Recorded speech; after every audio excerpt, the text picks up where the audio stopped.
இப்ப 234 பேருக்குமே வந்து வாகனமும் மாதம் மாதம் வந்து இந்த செலவினங்கள் போகும்போது, கிட்டத்தட்ட கோடிக்கணக்கில என்ன செய்யும்? அது மக்கள் பணி விரயமா தான் ஆகுமே தவிர, நிச்சயமா மக்களுக்கு என்ன செய்யாது? அது பலன் குடுக்காது. 2வது விஷயம் பார்த்தீங்கன்னா, இன்னைக்கு எம்.எல்.ஏக்கள் சரி நம்ம ஒரு கேள்வி வைப்போமே. இப்ப எம்.எல்.ஏக்கள் இப்ப எல்லாருக்கும் கார் எல்லாம் வசதி குடுத்துட்டீங்க. இவங்க எம்.எல்.ஏக்கள் மக்கள போய் சந்திப்பாங்களா?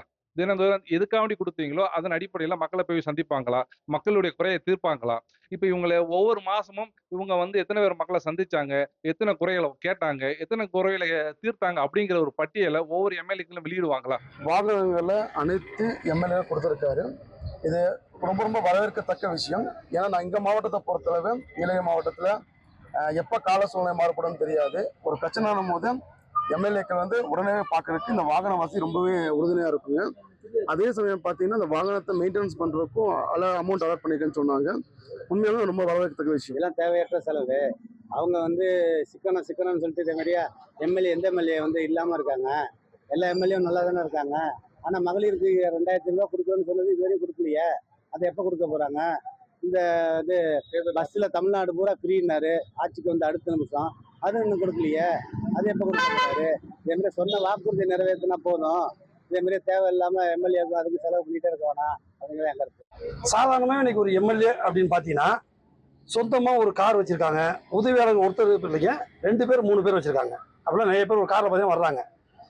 அப்படி இருக்கும்போது இது வந்து வரைமுறை இல்லாமல் அவங்களா சொந்தமாக வச்சுக்கும் போது இதில் வந்து ஏதாவது ஊழல்கள் நடக்க கூட வாய்ப்பு இருக்குது. அது இல்லாமல் நேரடியாக அரசாங்கமே ஒரு காரை கொடுத்து அதுக்கு உதவியாளருக்கு 25,000 சம்பளம், மெயின்டெனன்ஸ்க்கு 75,000 வாங்கும்போது அரசாங்கத்தால் கண்காணிக்க முடியும். இப்போ அரசாங்கம் கொடுக்காட்டி அந்த செலவு அவங்க செய்ய தான் போகிறாங்க. அது வரைமுறையற்ற செலவில் வருது. அரசாங்கமே நேரடியாக கொடுக்கும்போது ஒரு எம்எல்ஏ வந்து முழுமையாக வந்து அரசாங்கத்தோட கட்டுப்பாட்டில் மக்களுக்கு சேவை செய்ய முடியும். இதை வந்து லஞ்சம் ஊழலை தவிர்ப்பதற்கான ஒரு வழியாக தான் நம்ம பார்க்குறோம். இது வரைக்கும் இருந்த ஆண்ட கட்சியெல்லாம் பார்த்தீங்கன்னு சொன்னா எல்லாம் வசதி வாய்ப்பா இருந்தவங்க, நிறைய சம்பாரிச்சவங்க, வசதி வாய்ப்பா இருந்தவங்க போனாங்க சட்டமன்றத்துக்கு. அவங்க சொந்த கார்ல போய் சேர்ந்தாங்க. இப்ப இருக்கிறவங்க எல்லாம் சாமானியெல்லாம் எம்எல்ஏ ஆகியிருக்கிறாங்க, மந்திரி ஆகியிருக்கிறாங்க. அவங்களால சட்டசபைக்கு போறதுல ஒரு இடையூறு இருக்கு அப்படின்னு சொன்னா அவங்களுக்கு கார் கொடுத்தது சரியான நடவடிக்கை தான். அதே நேரத்தில் அந்த எம்எல்ஏ காரை வாங்கி வச்சுட்டு டிரைவரை வச்சு சொந்த வேலை பார்க்காம மக்கள் வேலையா பார்க்கணும். மக்கள் கூப்பிடுறதுக்கு போன் எடுக்கணும். முதல்ல போன் எடுக்கிறதே இல்லை. இங்க இருக்கிற மந்திரி எல்லாம் போனே எடுக்க மாட்டேங்கிறாரு. ஒரு பிஏ கூட போன் எடுக்க மாட்டேங்கிறாரு. அப்படின்னா எந்த குறை யார்கிட்ட சொல்றது அப்படிங்கிற நிலைமை வந்துடும். தமிழக முதலமைச்சர் வந்து இப்ப இதை அறிவிச்சிருக்கிற ஸ்கீம் வந்து நல்ல ஸ்கீம் தான். என்ன காரணம்னா இப்ப வந்திருக்கிற சட்டமன்ற உறுப்பினர்கள் அனைவரும் வந்து புது உறுப்பினர்கள். தொகுதி மக்களை ஈஸியா போய் பார்க்கறதுக்கு அவங்களுக்கு வாகனம் ஒரு சிலர் வசதியா இருப்பாங்க, ஒரு சிலர் வசதி கம்மியா இருப்பாங்க. அவங்க நேரடியா போய் நம்ம பார்க்கணும்னா அவ்வளவு சீக்கிரம் பார்க்க முடியாது.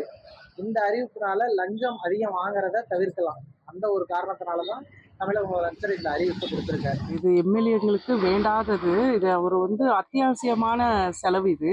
ஏன்னு கேட்டால் விவசாயிங்க வந்துட்டு ரொம்ப கஷ்டப்பட்டுட்டு இருக்காங்க. அவங்களுடைய சொந்த நிலத்துல பயன்படுத்துறதோ எதுவாக இருந்தாலும் அவங்க எல்லாத்தையும் நஷ்டத்தையே சந்திச்சுட்டு இருக்காங்க. அதனால அவங்களுக்கு இந்த உதவி செய்யலாம்.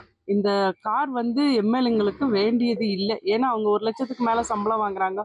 அவங்க வந்து அந்த சம்பளத்தில் அவங்க கார் வாங்கிக்கலாம், டியூ வாங்கிக்கலாம். இன்னொன்று டியூ போடணுன்ற நிறைய எம்எல்ஏங்கள்ட்ட கார் இருக்கு. அவங்கள்ட்ட ஐஃபை காரே இருக்கு. நிறைய எம்எல்ஏக்கள் வந்து இந்த மாதிரி தான் புதுசாகவே எம்எல்ஏ ஆயிருக்காங்க, சட்டமன்ற உறுப்பினர்கள் ஆயிருக்காங்க. அவங்களுக்கு வந்து இந்த வாகன வசதிகள் வாங்குறதுக்கான வாய்ப்புகள் இருந்தாலும் கூட எல்லா எம்எல்ஏக்களுக்கும் அது இருக்குமான்னு சொல்ல முடியாது.